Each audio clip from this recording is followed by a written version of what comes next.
আসসালামু আলাইকুম প্রিয় দর্শক, আশা করি সবাই ভালো আছেন। আমরা আল্লাহর রহমতে ভালো আছি। আজকে আপনাদের সামনে খুবই সহজ একটি রেসিপি নিয়ে হাজির হলাম। আর এই সহজ রেসিপিটি সবাইকে অবাক করা, চমকিয়ে দেওয়ার মতন একটি রেসিপি। আর এই নাস্তাটি ঘরে একবার বানালে পরিবারের সবাই বলবে, বারবারই এটা বানিয়ে দেওয়ার জন্য আবদার করবে। এখানে আমি খুবই সহজভাবে আপনাদের দেখানোর চেষ্টা করছি। আর এই যে উপকরণ দিয়ে এই নাস্তাটি আমি বানিয়েছি, এই উপকরণগুলো সবারই ঘরে থাকে সব সময়। তাই আজকে ইজি একটি নাস্তা নিয়ে আসছি।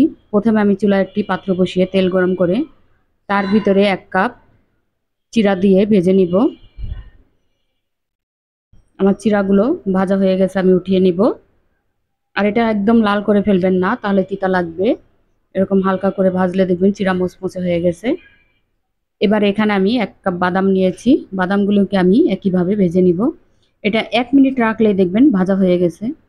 আর এখানে 1 প্যাকেট ম্যাগি নুডলস নিয়েছি, সেটাকে একটু হাতের সাহায্যে গুঁড়ো করে নিব, একটু চাপ দিয়ে ভেঙে নিব। আমার বাদামটিও ভাজা হয়ে গেছে। এবার নুডলসগুলোকে ভেজে নিব। বাস এভাবে তেলের ভিতরে দিলে নুডলসটা ভাজা হয়ে যাবে। আর একদম এগুলো বারবারই বলছি, পুড়ে ফেলবেন না, লাল করবেন না। হালকা ভাজলে এমনিতেই নুডলসটা মচমচে থাকে। এবার আমার সবগুলো উপকরণ ভাজা হয়ে গেছে।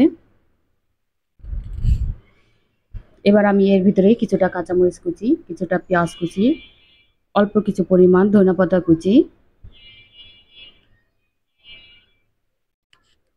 এখানে আদা 4 চামচ, বিট লবণ আর সর্ষের তেল দিয়ে নিচ্ছি।